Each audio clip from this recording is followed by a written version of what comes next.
Greetings to you this day. This is Michelle Strickland, and I'm coming to you with the social skills.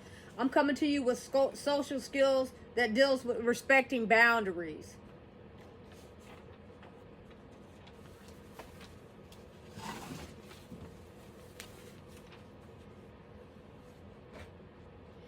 Today I want to talk to you about a fundamental aspect of human interaction, social skills, and the importance of respecting boundaries.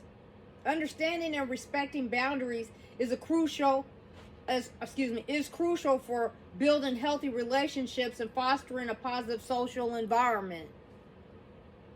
So what exactly do we mean by boundaries?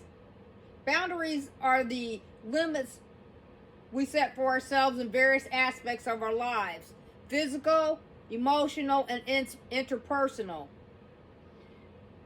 They define what is acceptable and what is not, guiding our interactions with others and helping us navigate social situations with respect and empathy. So we're using all of those things to navigate. Let me illustrate with this example. Imagine you're at a party chatting with a group of friends. One of them, starts sharing personal information about themselves. Something they say seems uncomfortable discussing in a group setting. Respecting their boundaries means acknowledging their discomfort and refraining from probing further into the topic. Instead, you might change the subject or offer your support in a more private setting later on. Respecting boundaries also means being mindful of physical space.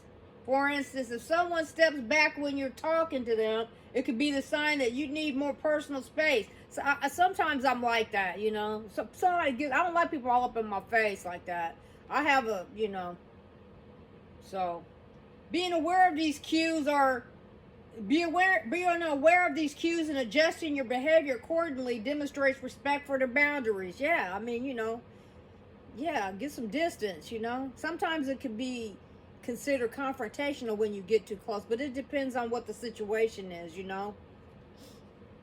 So how can we improve our social skills while respecting boundaries? Firstly, it's essential to communicate openly and honestly. If you're unsure about someone's boundaries, don't hesitate to ask respectfully. Yeah, sometimes, when I was coming up, people used to just hug you and stuff like that and didn't ask if you wanted to be hugged or not.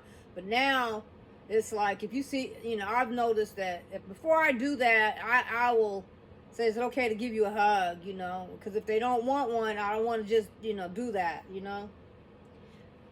For example, you can say, I want to make sure I'm respecting your boundaries. Is it okay if I ask you about this or whatever the situation is? These are just examples.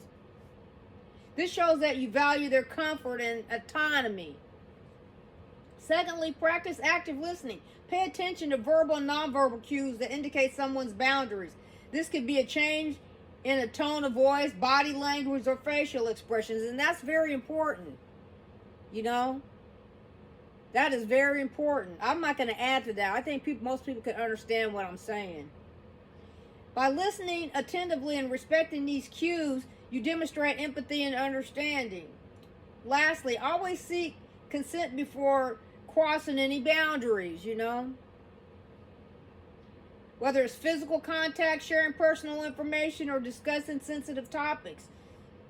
Always ask for permission first. For instance, instead of assuming it's okay to hug someone, you can say, would you like a hug? We just talked about that. This simple act, shows that you respect their autonomy and are considerate of their comfort level. That's very important. We're living in a different society now, and everybody don't want to be touched. In conclusion, developing strong social skills involves not only effective communication, but also respecting the boundaries of others.